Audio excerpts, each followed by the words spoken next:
Vast forests, rolling grasslands, lakes beyond counting, and a remarkable cast of animal characters.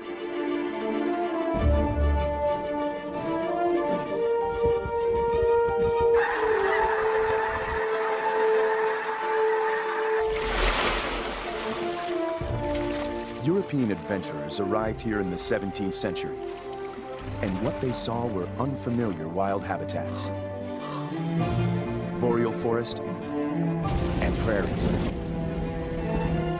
To this day, the story of Canada's heartland is full of surprises.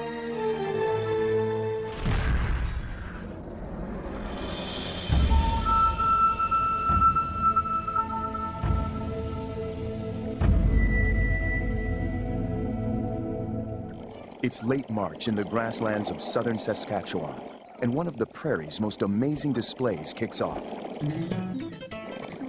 Male sharp-tailed grouse strut their stuff, sorting out their pecking order before the females arrive.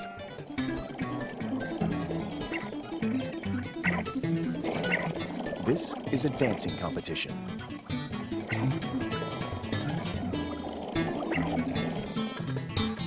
The top-ranked dancer will claim a central position and be best placed to catch the female's eye when they arrive.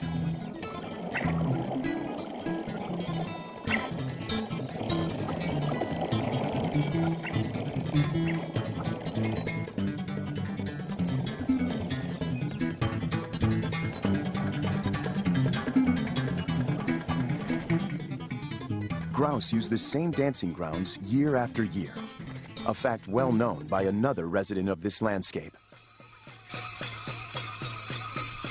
People and wildlife have shared this open space for thousands of years.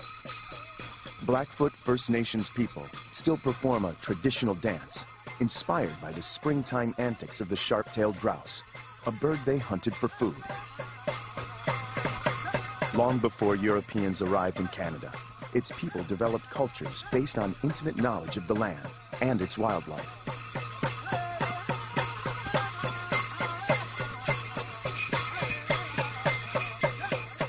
They also developed practices that changed it.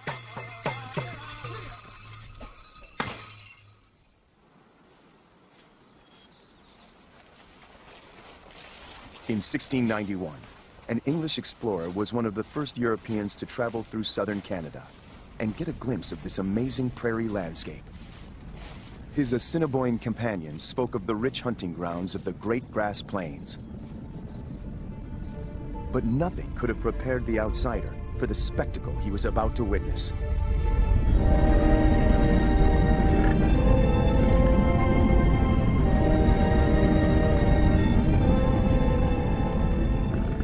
Bison, up to 4 million of them.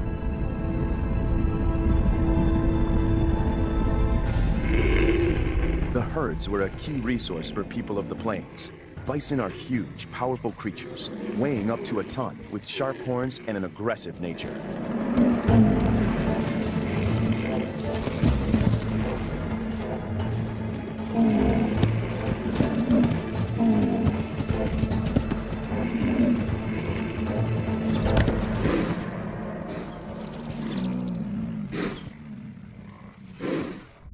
Hundreds of years ago, these grasslands stretched from central Mexico through the United States into southern Canada, from Lake Winnipeg in the east to the Rocky Mountains in the west. The area supported many species, but there was one that appeared purpose-built for this open country, the pronghorn antelope.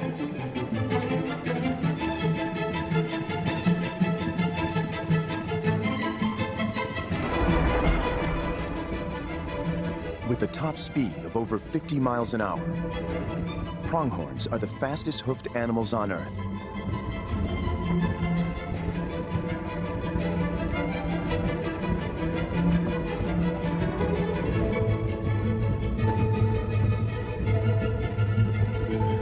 As many as 40 million antelope once roamed the plains.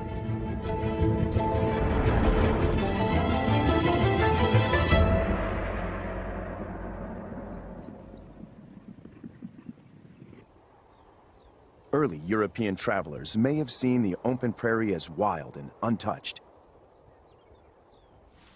They were wrong.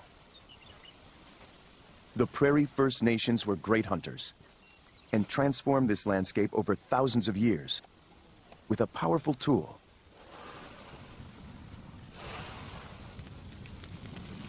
fire. Fire kills young trees while leaving grass roots unscathed.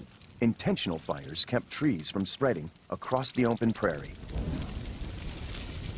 The people here preferred grass to trees because the animals they hunted were grazers.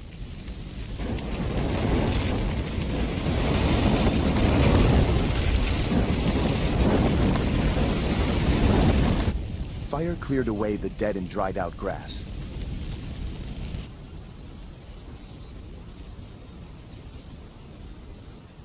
Ash fertilized the soil. So by the following year, a rich new crop of grass would grow to attract the grazing animals.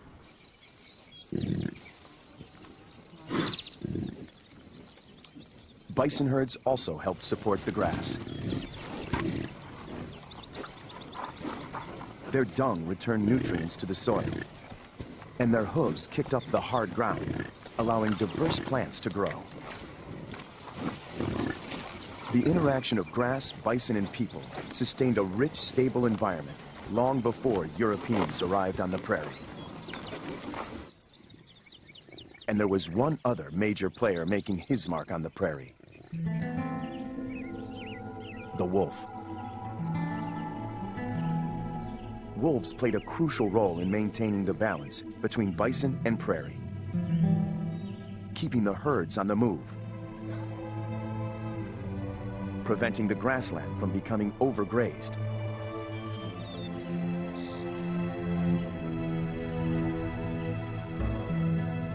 Plains people lived alongside wolves and understood how they hunted.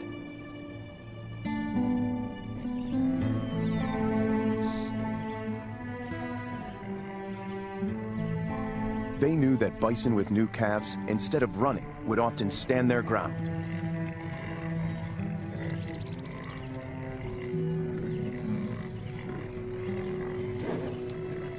As long as the adult bison hold their nerve, wolves won't risk injury by approaching those deadly horns and hooves.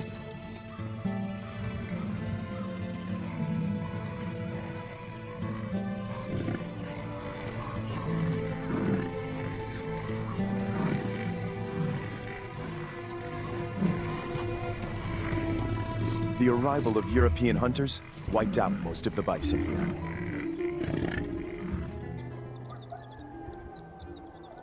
Nowadays, the prairie's wild inhabitants are much smaller, like these black-tailed prairie dogs, who make their home beneath the prairie grassland.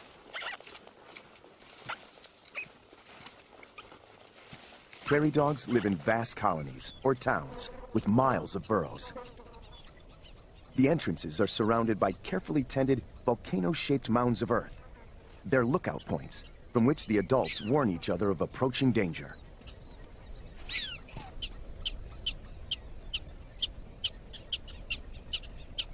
This year's pups are now big enough to venture out, though they never stray far from the safety of their burrows.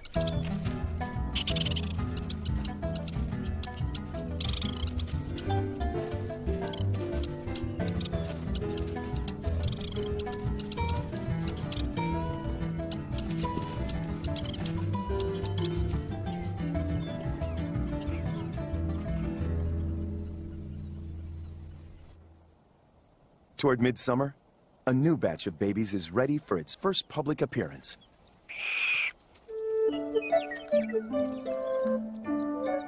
These burrowing owl chicks were hatched underground. In a treeless landscape, a vacant prairie dog burrow is the perfect nesting option. The owls are not so much burrowing as borrowing. Whenever mom or dad appears, the chicks converge on them like a pack of wolves.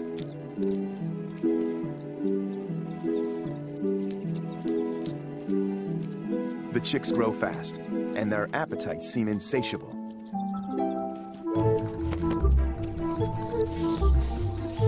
In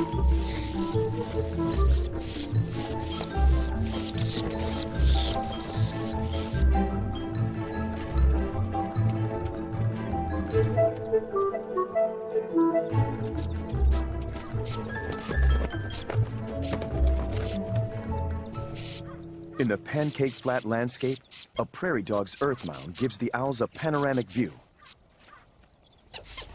Any height helps to spot trouble in a treeless world.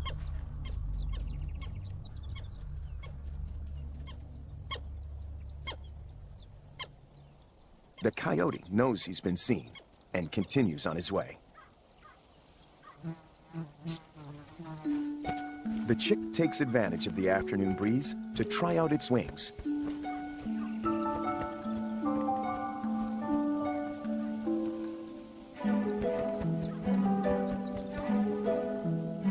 In a couple of months, when the chicks are fully grown, the family will migrate south.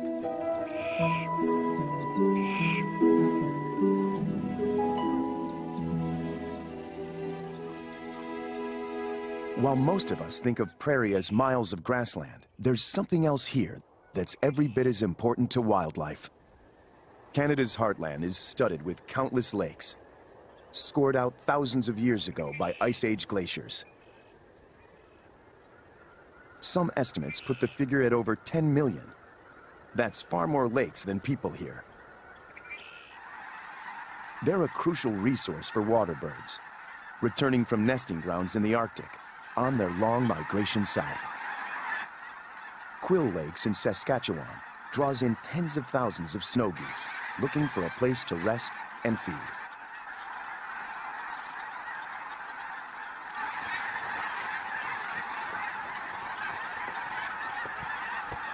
The reserve attracts rare seasonal migrants too, often in huge numbers. Sandhill cranes renew old acquaintances and greet each other with their peculiar leaping dance.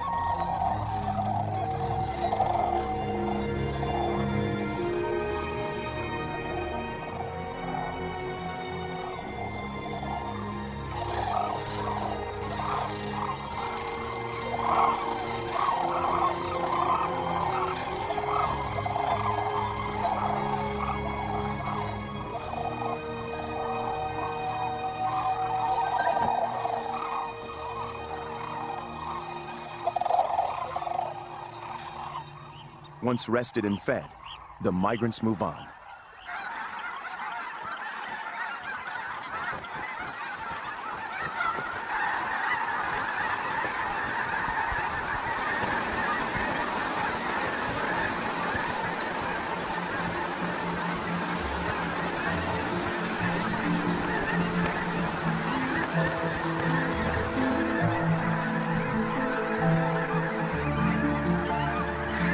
Snow geese are highly sociable and travel in large flocks that are made up of many family groups.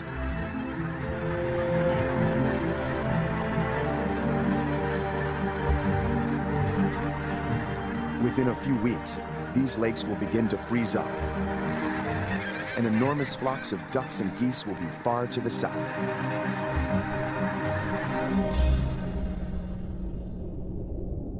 Winter comes early to Canada's heartland. By late October, the first frosts arrive.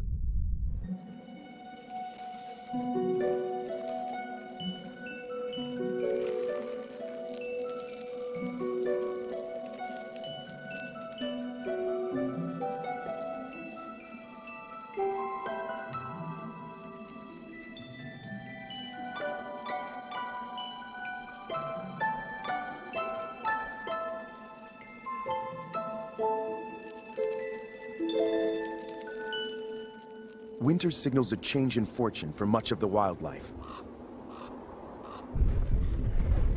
Bison had the advantage during the summer months,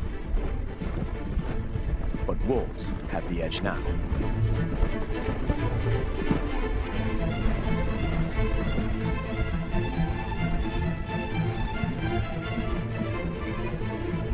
Here in northern Alberta, the deep snow causes the bison to travel single file to save energy. Those behind benefit from the snow plowing efforts of the frontrunners.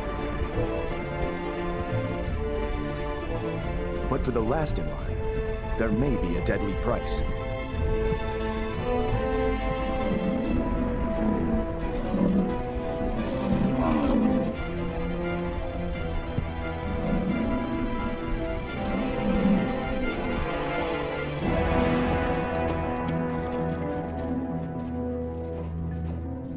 Once separated from the rest of the herd, this youngster's outlook is bleak.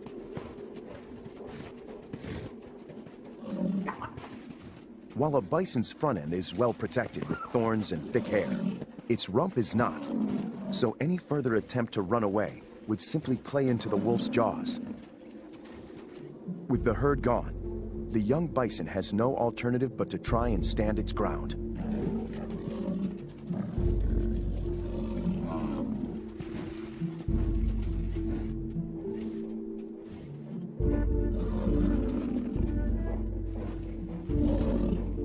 The bloodied wolf can afford to take time out to quench her thirst with a mouthful of snow.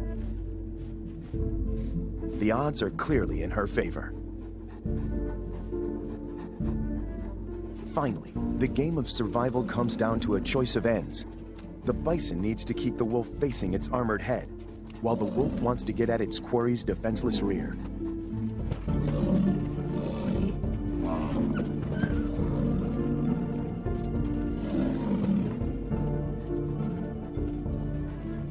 Primordial scenes of life and death like this were once common in Canada's heartland.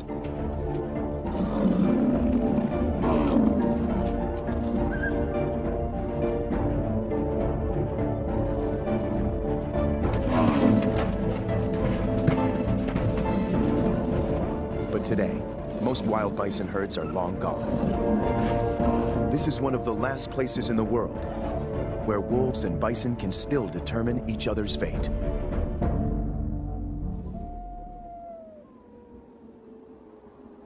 North of the prairies, a belt of conifer trees, the boreal forest, stretches nearly the entire width of Canada and contains more than half of the world's intact boreal forest. Falling snow brings magic to the woodlands.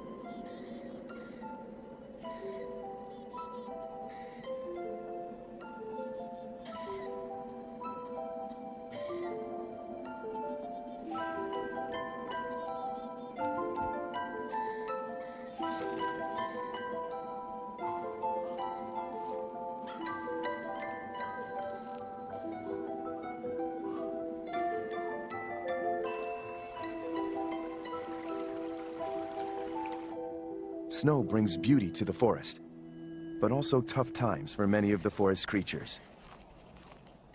In central Alberta, a moose and her calves venture out in search of food. In tough times, willow twigs can make the difference between life and death for these moose. By midwinter, the temperature dips below -40 degrees. On a frozen lake, a deer succumbed to the cold. The tattered carcass looks as if a large predator savaged it during the night.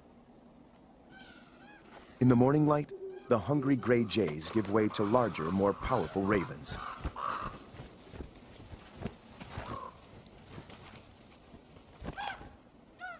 The squabbling ravens sort out their pecking order over this winter feast. Opening a frozen carcass is impossible for ravens, so who did it? A wolverine.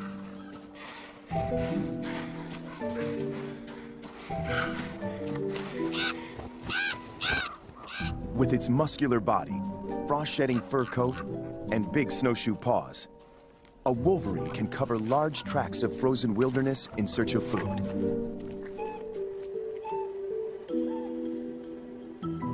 About 3 feet long and weighing 40 pounds, the wolverine looks like a small bear, but it is actually a member of the weasel family.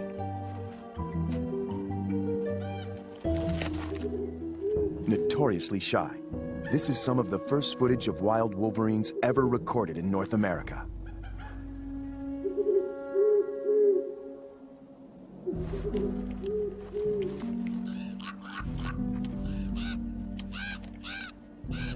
A hunter in its own right, it's also an expert scavenger. Immensely powerful jaws can butcher even the most frozen carcass.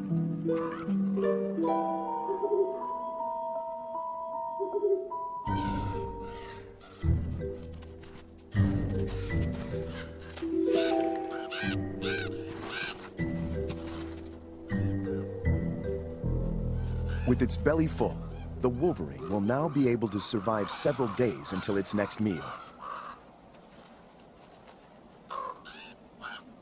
Carcasses like this are a rare bonanza for scavengers in these forests, especially during a winter storm. Hungry ravens make a last-ditch attempt to fill their bellies. But in a matter of hours, the dead deer is entirely buried.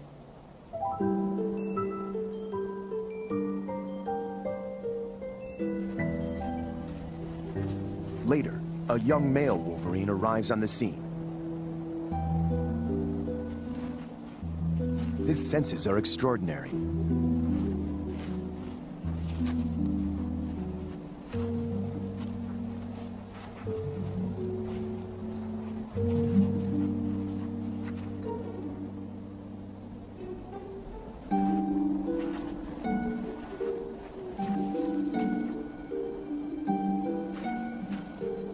Somehow, he's able to sniff out the faint smell of frozen flesh through several feet of fresh snow. In the race to survive, the wolverine wins by a nose.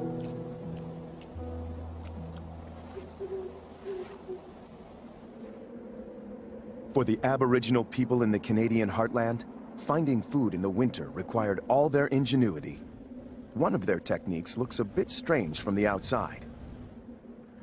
Under the dark shelter of a tent, ice fishing was practiced this way by First Nations people for at least 1,000 years. Beneath a hole chipped through the ice, the fisherman plays his lure, hoping to attract a hungry fish within spearing range. The dark tent above keeps his silhouette from spooking the fish. Ice fishing is still popular among Canadians. In Quebec, hundreds of cabins are moved onto the 3-foot-thick ice of the St. Anne River, creating a temporary village where the whole community gathers each January for an ice fishing festival.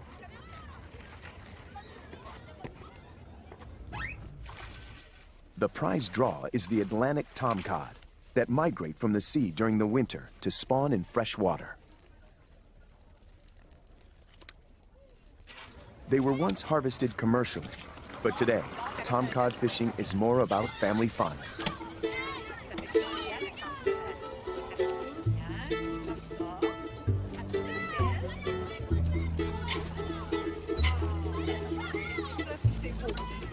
The party lasts from late December into early February.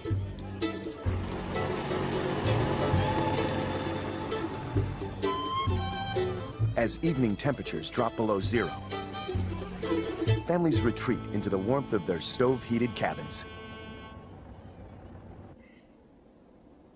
Meanwhile, out on a frozen pond in northern Quebec, steam rises from the chimney of a totally different snow-covered dwelling. Beneath its blanket of insulating snow is a beaver's lodge. The steam plume emerges from the cozy interior of the lodge, currently occupied by muskrats. Muskrats resemble beavers, but are smaller with slender tails. Muskrats are squatters here, enjoying the warmth while the owners are busy foraging outside.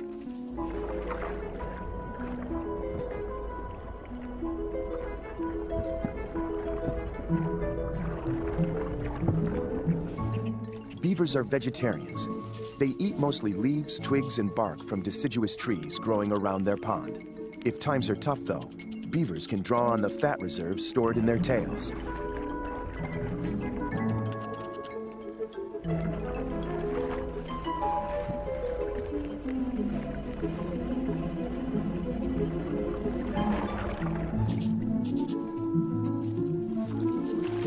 Beavers keep a secret stash of willow and aspen in their pond so they don't have to venture out above the ice to forage in the cold winter months.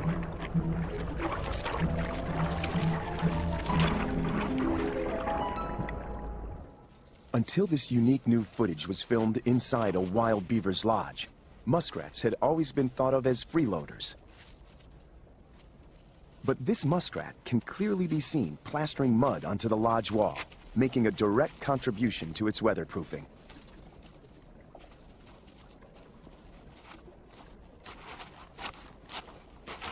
Maybe it's time to give the muskrat some recognition.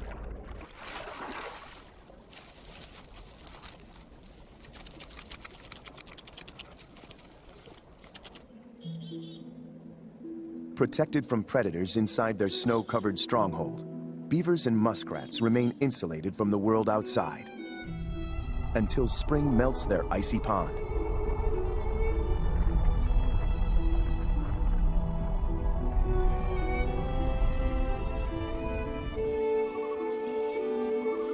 Most of central Canada's surface area is made up of fresh water. The boreal forest springs to life at winter's end. A pair of western grebes.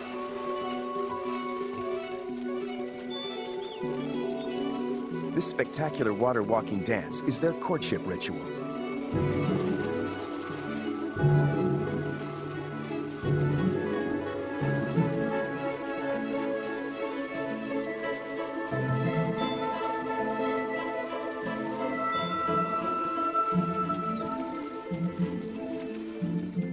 Spring is a busy season for many creatures of these wetlands, and beavers are no exception. Their lodge is now an island, surrounded by a shallow pond the beavers created by damming up a small creek. They patrol their dam to make sure it stays watertight.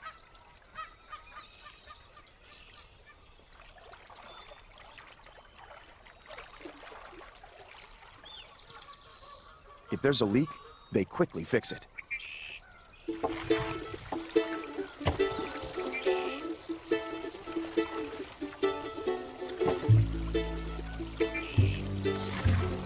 Beavers are one of the largest rodents in the world, and they use their strength to great advantage.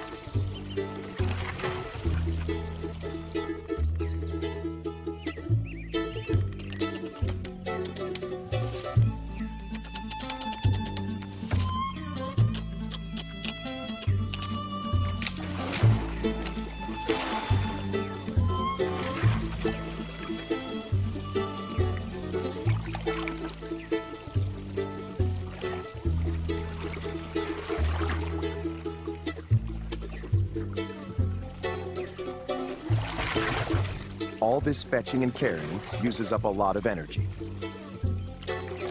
A beaver's diet is relatively low in calories, so they need to spend a lot of time eating.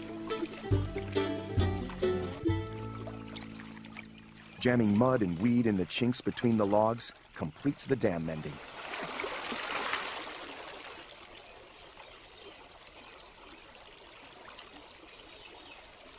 Beaver dams can span hundreds of feet. That's a lot of maintenance work for this team.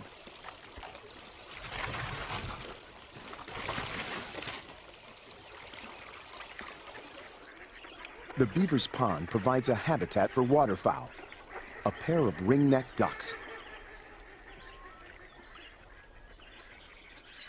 Pumped with spring hormones, male red-winged blackbirds stake out their territory in song.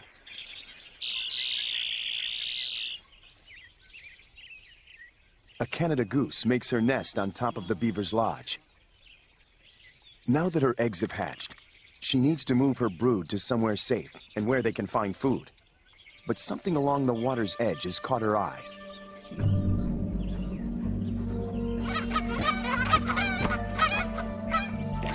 Reacting to the goose's alarms, the beaver's tail slap warns every other resident of the pond. On the pond's edge, a red-necked grebe hops off her nest.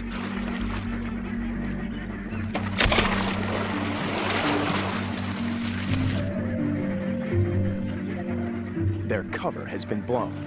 Still, the wolves seem reluctant to give up their duck hunting ambitions.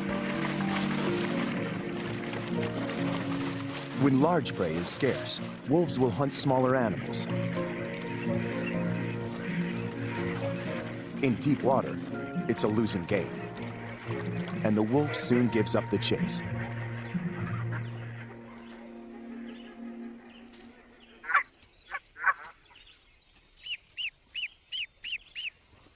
With the wolves gone, life returns to normal.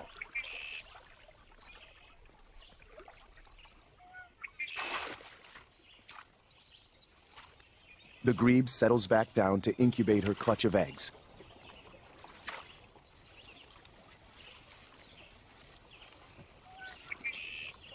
While her mate brings an offering of water weeds. Now the goose can take her goslings to find food.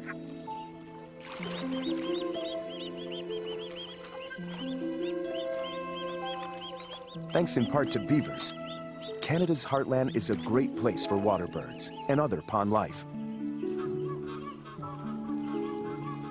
But it's not just wildlife that wins here. In Canada's heartland, beaver-dammed waterways benefit people as well as beavers. Beaver dams regulate the flow of rainwater, and that reduces flood pulses, allows silt to settle out, and clear water to flow. These gifts inspired the Blackfoot saying, "Beavers built the world in which we live."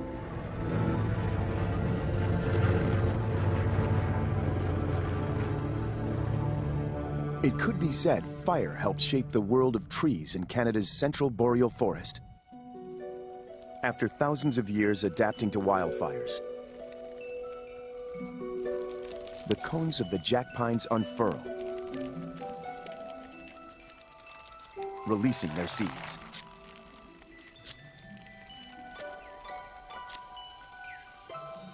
Over time, new trees grow, and the forest gradually recovers. But some human changes to the heartland are less easily adapted to. After 3 centuries of European settlement, the prairie is radically changed. Neatly plowed farms and fenced-in cattle ranches occupy up to 80% of the original wild grassland. All that remains of the millions of bison herds that once roamed the prairie is a few small, closely managed herds in wildlife preserves and game ranches. On a game ranch in Manitoba, a female bison has just given birth. The calf enters a world in which she'll be protected from predators, given extra feed in winter, and generally cared for by humans. The imposing creature that once defined the prairie is now a profitable commodity.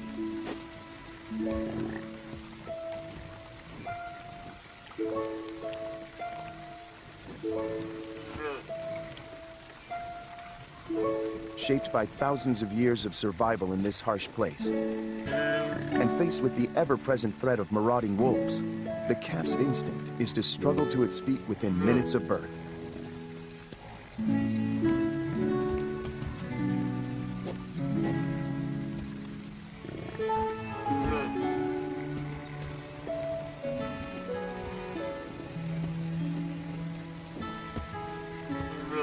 Domestication may have changed its circumstances, but this little bison remains wild at heart.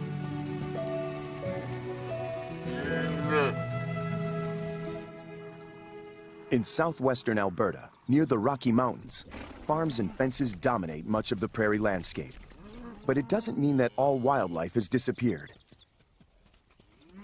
In recent years, there's been a return of some animals to the cattle fields and pastures that were once their traditional prairie habitat, including one big surprise, a grizzly bear.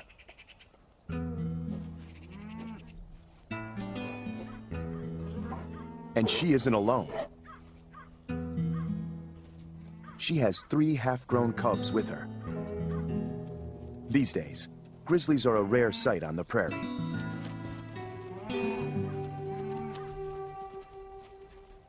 "300 years ago, they were common across southern Canada.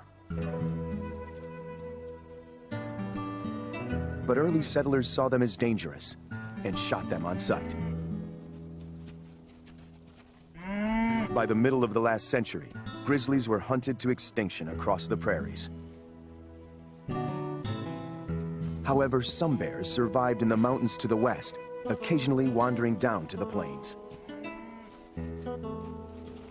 Much of their diet is plant-based, but at certain times of the year, some grizzlies kill and eat livestock. So it's a testament to changing attitudes that some locals are finding new ways of coexisting with these amazing animals.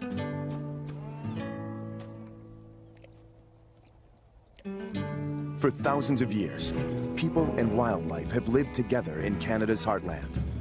As long as we give it the space it needs, nature will continue to flourish and surprise us.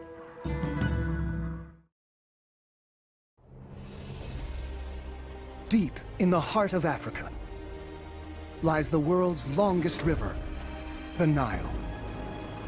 Starting in Africa's highest mountain peaks, it flows through a kingdom of breathtaking landscapes, where remote swamps and lush rainforests harbor enchanting wildlife, and where colorful cultures depend on its waters for survival.